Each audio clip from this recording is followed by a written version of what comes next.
Salut, c'est Régis, merci d'avoir lancé l'épisode. Avant de commencer, je voulais juste remercier toutes les personnes qui sont venues voir mon spectacle le 20 février au Réservoir Bar. C'était trop bien, c'était rempli, ça s'est super bien passé, je pouvais pas rêver mieux pour une première, donc vraiment merci beaucoup d'être venus. Si vous avez envie de voir les prochaines, je joue la prochaine fois le 3 avril à Mons, au Rock Comedy Club, c'est en haut du Piétonnier pour les Montois. Je le joue aussi le 5 juin, ça c'est au Calembour Comedy Club à Lille. Donc si y a des auditeurs français qui nous écoutent, allez jusque Lille et venez voir mon spectacle, ça va être trop bien. J'ai trop hâte de le refaire, j'espère que ça se passera aussi bien que la première. C'était fou, c'était trop bien. Merci.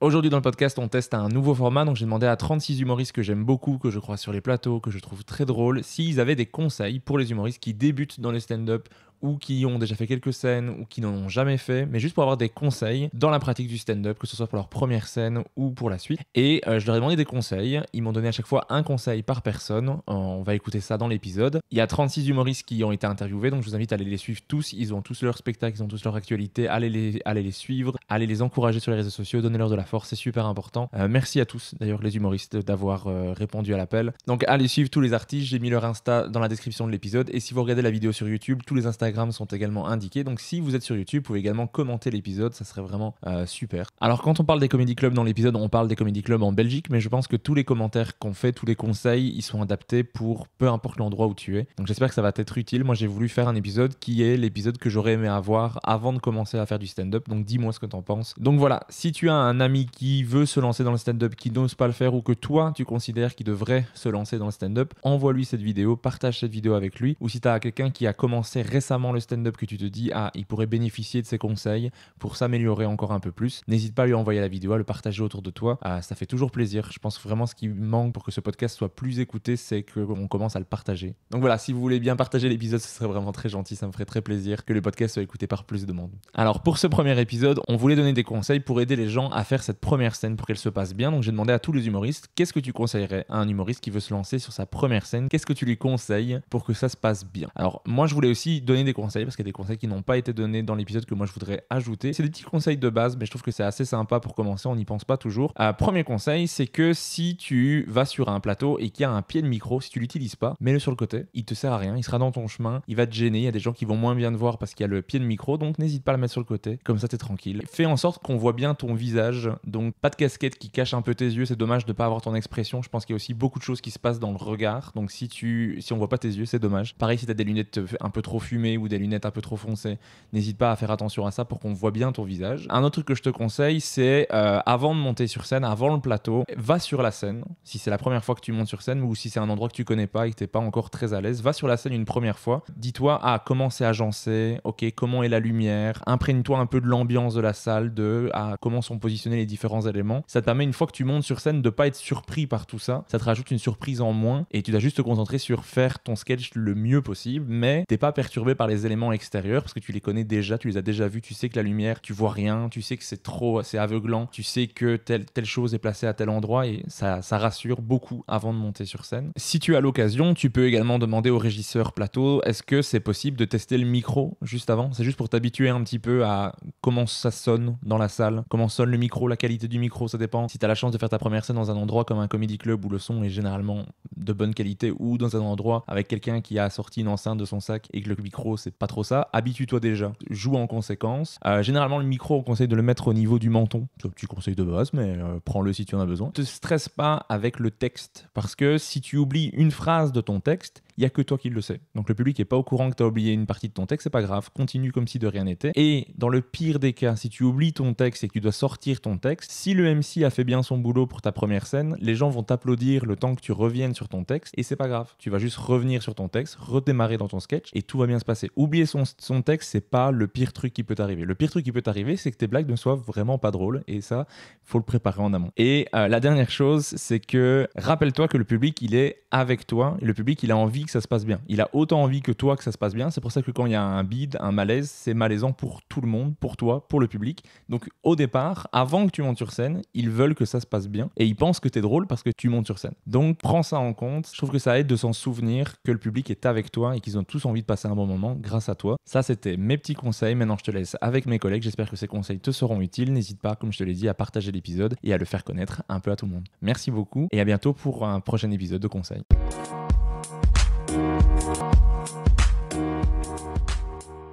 Qu'est-ce que tu conseillerais à quelqu'un qui voudrait s'essayer au stand-up pour la toute première fois?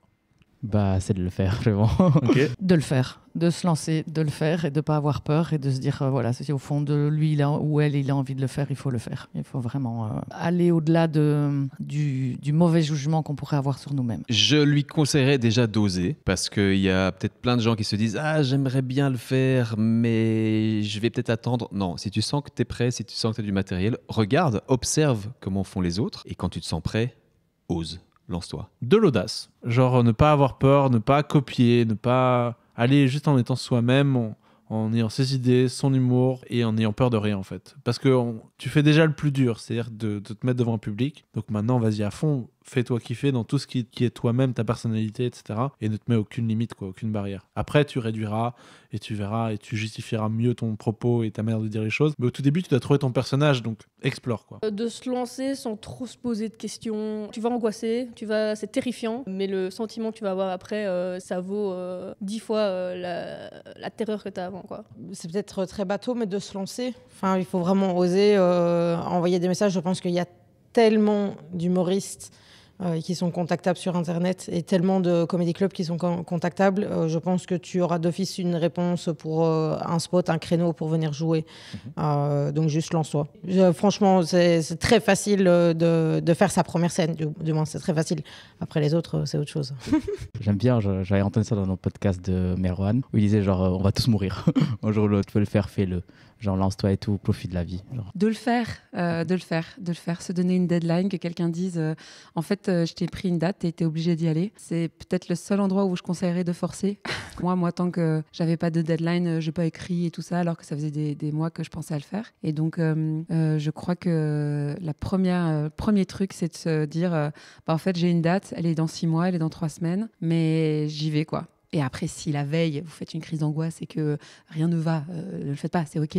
Mais de commencer déjà à se dire, OK, a priori, à cette date-là, j'ai un texte et je le teste et j'y vais. Fixe une date, book un plateau dans un comedy club. Si tu fais pas ça, ça restera toujours peut-être à l'état de projet, un jour et tout. Mais fixe ta date, même si elle est dans 2, 3, 4 mois. Tu es obligé, tu as cette deadline-là et tu as ce stress-là qui va arriver. Donc tu vas écrire, même si tu n'as pas de sketch, tu vas écrire et tu vas la faire cette date. Moi, je lui conseillerais de s'inscrire à un open mic, même en n'ayant pas encore de texte. Parce que je crois que parfois, il faut cette adrénaline-là, il faut cette deadline pour y aller. Tu prends une date, sinon tu le feras jamais. Tu peux toujours réécrire et te dire qu'est-ce que je fais. Enfin, genre non, tu t'es inscrit à une date, tu te mets une deadline et tu seras obligé de pondre un truc et tu verras bien ce qui sort. Point. Pour que ça se passe bien une première scène, pour moi, il faut y aller. En fait, l'un des premiers trucs qu'on m'a dit quand je me suis lancé dans le stand-up, c'est genre tu montes pas sur scène parce que t'es prêt, tu montes sur scène parce qu'il faut y aller, quoi. C'est tellement important de se dire que pour se lancer dans quelque chose, il faut se fixer le fait de le faire. Et en fait, ça s'arrangeait pour plus avoir le choix, quoi. Et une fois qu'on monte dessus, il y a l'adrénaline qui prend la place, il y a tout qui est fait pour que... En vrai, ça va pas être un mauvais moment, quoi. Il y a beaucoup de gens qui stressent beaucoup, c'est normal de stresser, mais en général, quand tu montes sur scène, ça se passe bien et que t'as un minimum travaillé avant, ça se passe bien. Mais donc pour que ça se passe bien, il faut déjà trouver l'endroit, se sentir bien à cet endroit-là, travailler quand même le texte avant, avoir écrit un truc, en fait pas le prendre à la légère, quoi. Mais la plupart des gens qui se lancent, pour eux c'est quelque chose de très important, donc j'ai jamais vu personne arriver sur une première scène en ayant rien à foutre, en faisant de l'impro total. Mais c'est surtout se fixer de devoir le faire et s'y tenir à son engagement, quoi. Conseillerais d'aller à un endroit où c'est adapté de faire une première scène. Par exemple, il y a plein de scènes qu'on appelle les scènes open mic, qui sont des scènes adaptées pour une première scène où des gens soit vont tester des blagues, soit des nouvelles personnes viennent tester pour la première fois des blagues. Et il y a une ambiance qui est hyper bienveillante, que tu ne retrouveras peut-être pas dans d'autres soirées où, si c'est pas une soirée de test à proprement parler, ça peut être Voilà, on peut peut-être attendre à un certain niveau et aller dans les endroits où justement, je pense aller dans un vrai comedy club comme le Comedy Cat ou le King, ou le Petit Kings, ça peut aider parce qu'il y a vraiment une structure, t'as vraiment, tout est maximisé pour le rire aussi, que ce soit les micros, la lumière, tout ça. Moi, je sais que ma première scène, je l'ai fait chez Steffi, dans un bar. C'était sympa, mais c'est quand même plus pro quand c'est fait dans un comedy club et surtout pour ta première scène où t'es hyper stressé, quoi. Ouais. Et je me dis, si t'es quelqu'un, ça dépend si t'as déjà vu du stand-up avant, mais si t'es quelqu'un qui va voir beaucoup de stand-up au Comedy Cat par exemple, peut-être autant commencer là, c'est un endroit peut-être où tu te sens mieux que d'aller complètement à l'inconnu. Il y a les micros ouverts du Kings, il y a les open mic du Comedy Cat, il y a l'atout si t'es une humoriste ou une humoriste de minorité de genre, donc il y a l'atout qui aide à se lancer par rapport à ça. Et il y a pas mal de plateaux qui sont assez bien pour une première scène, pour une deuxième scène. En vrai, je trouve que c'est un truc qui manque un peu à Bruxelles. Les plateaux comme ça, tu sais, les trucs un peu indépendants, où tu pourrais faire une première scène et où tu aurais des gens un peu plus confirmés qui viendraient pour tester, mais où tu aurais un peu les deux. En fait, il faut arriver à créer une bienveillance. Et donc, tous les endroits se prêtent pas à ça. Avec un MC qui va le mettre à l'aise, je pense que c'est vraiment le truc principal, le truc primordial. Et éventuellement, tu vois, s'il tombe sur un MC ou sur un lieu qui est assez cool, même le MC peut lui donner un avis juste, tu vois, en disant peut-être que là, tu peux rajouter davantage de blagues, là, t'en as pas besoin. Juste pas juger les blagues, juste dire là, ça va peut-être être un petit peu long. Je pense que c'est des trucs comme ça, tu vois. Après, des lieux, il y en a plein. Et en Belgique, je trouve, on a de la chance d'être reconnu comme étant assez bienveillant. Il y a plein d'opportunités pour le mec qui veut ou la meuf qui veut se lancer dans le stand-up aujourd'hui. De s'intéresser, d'envoyer des messages aux gens, de montrer qu'il est présent et surtout d'avoir un texte déjà au moins de 3 minutes près, ce qui équivaut à 1 page et demie en Arial 12 toujours. L'idée, c'est quand même de se mettre en contact très vite avec des humoristes qui sont actifs. Essayer de repérer les MC, donc ceux qui organisent des soirées et les soirées open mic en fait. C'est le premier truc que je conseillerais, c'est un peu s'intéresser aux personnes, les contacter, voir peut-être une séance d'open mic, voir un peu comment ça se passe. Et c'est parti, hein, on te donne un timing et en fait, t'as jamais fait ça de ta vie, tu dois te démerder. Ok. Comprendre un peu comment ça fonctionne et après se lancer. Ouais, c'est ça. D'écrire des blagues, de les tester et de se dire tiens, est-ce que moi ça me fait rire? La première question, est-ce que moi ça me fait rire et ça te fait rire? C'est déjà un bon point, quoi. Se faire rigoler soi-même, de se faire kiffer en tout cas. Dans tous les cas, tu feras pas rire les gens. Pas entièrement. Enfin, faut redescendre ses attentes, quoi. Tu seras pas hyper drôle dès le départ. Donc, et c'est normal, on est tous passés par là. Si toi tu te fais kiffer et que sur le moment même tu prends du plaisir, t'es pas en train de te torturer, alors tu seras prêt à continuer, quoi, je pense. Ça va se communiquer au public. Ouais, je pense. Un minimum. De faire de l'introspection et de vraiment écrire sur tout ce qui le fait rire sur lui-même et ce qui le fait rire par rapport à tout dans la vie. Parce que je pars du principe que si ça te fait déjà marrer toi, c'est déjà une bonne chose. Après, ça veut pas dire que ça va marcher sur tout le monde, mais je trouve que c'est un bon départ. Vraiment faire un travail d'introspection sur soi-même, sur ses défauts, ses qualités et de partir de là. De s'assurer d'écrire quelque chose qui lui le fait rire, de pas chercher spécialement l'efficacité à tout prix, de se demander ce que les gens ont envie d'entendre, mais de dire moi ça me fait rire. Et si ça me fait rire, peut-être que j'arriverai à avoir le public avec ça. Tout à fait d'accord, parce que si tu veux tenir un texte longtemps, il faut d'abord que ça t'ait fait rire toi en fait. Ouais. Si tu fais un texte qui t'a pas vraiment fait rire toi, mais qui marche et que tu dois répéter aux gens tout le temps, tu peux plus. Ce texte il te dégoûte au bout de 2 semaines, quoi. Je conseille de commencer à prendre les notes dans son téléphone et à noter toutes les situations que tu peux trouver marrantes, toutes les petites réflexions que tu as, mais le faire vraiment dès que tu as la réflexion parce que c'est vraiment le truc qui part instant T. Limite quand tu te poses pour écrire, après tu reprends ces notes de téléphone et tu as plein de sujets, tu auras plein de merde, mais tu auras plein d'occasions aussi. Tu regardes ces notes et si tu veux démarrer, un angle intéressant c'est l'énervement. Tu regardes les situations et tu te dis pourquoi ça m'énerve. Et tu pars dans un délire, tu écris un petit texte et après tu bloques une date et tu montes sur scène. Demander à quelqu'un de relire ce que tu as écrit et faire des trucs qui t'amusent toi avant tout. Pas essayer de jouer au stand-upper ou jouer à la stand-upeuse. Vraiment faire quelque chose où toi ça te fait rire, du coup fais-le et monte sur scène. Ça paraît super vague, mais plus on monte sur scène, plus on comprend ce que ça veut dire. Peut-être aller en regarder peut-être avant pour voir un peu si ça vaut la peine et Et si on a des amis, partager les textes avec les amis. Je pense que c'est une bonne idée. Moi, je dirais justement de ne pas aller voir trop de stand-up avant de commencer pour ne pas tomber dans du mimétisme. De parler de soi, je pense, dans son premier texte, de se dire, OK, si je parle de moi, je suis sûr que je ferai quelque chose qui n'a jamais été fait, de parler de toi, et puis après, tu t'attaqueras à d'autres sujets plus compliqués plus tard. Il y a plein de livres maintenant qui expliquent plusieurs techniques pour faire une blague, de la prémisse à la punch. S'il n'a pas envie de lire, parce que c'est quelqu'un qui n'aime pas lire comme moi, alors je dirais de consommer énormément de spectacles. Il y en a plein maintenant sur toutes les plateformes.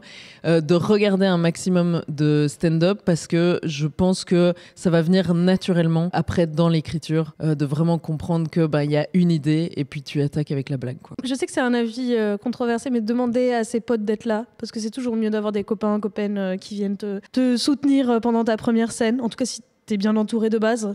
Si c'est des mauvais amis, non. Et à ce moment-là, change d'amis avant de commencer le stand-up. Que tes potes soient dans le public et que tu aies vraiment l'impression de raconter une histoire à tes potes, parce que ça va vraiment te mettre à l'aise, ça va te mettre dans les conditions.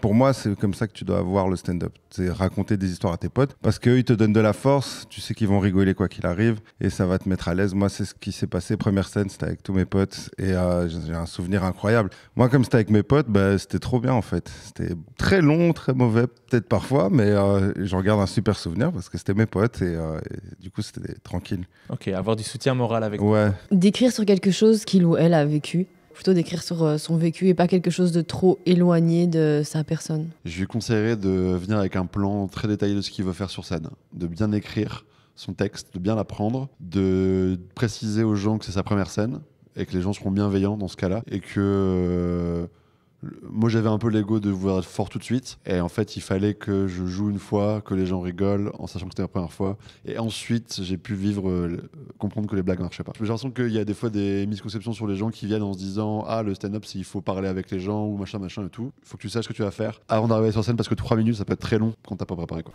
Parle-nous de toi. N'essaye pas de nous parler de ce que tu penses qui serait drôle de dire. Parle-nous simplement de qui tu es. Parce que je pense que la punchline se cache toujours en nous. Plus on est niche, plus on va trouver la blague, à mon avis.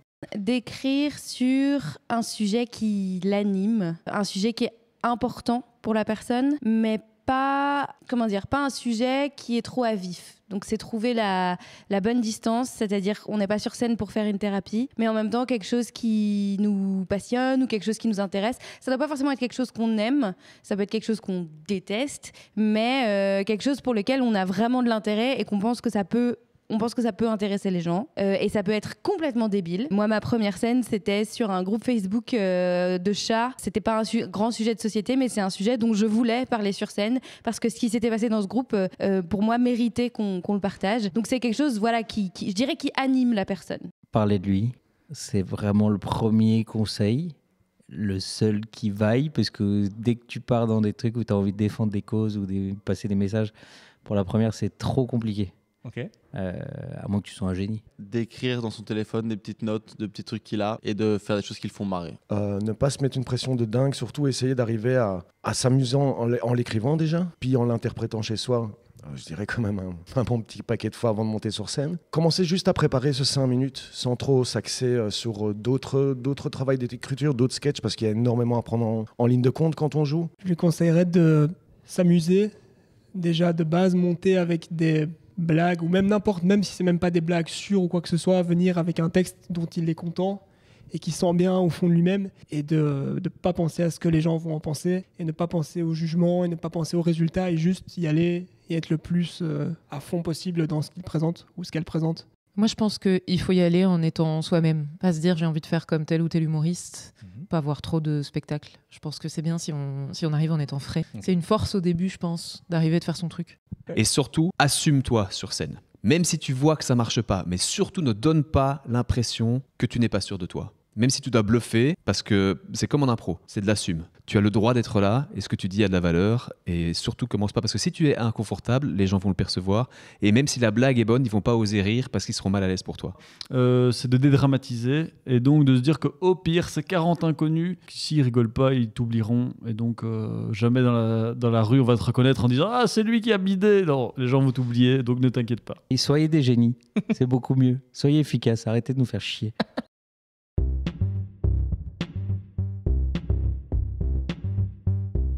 Merci d'avoir écouté Humeur humoristique. N'hésitez pas à donner votre avis, à vous abonner et à le partager autour de vous. Si vous avez détesté, écoutez le suivant. Il sera mieux. Bisous.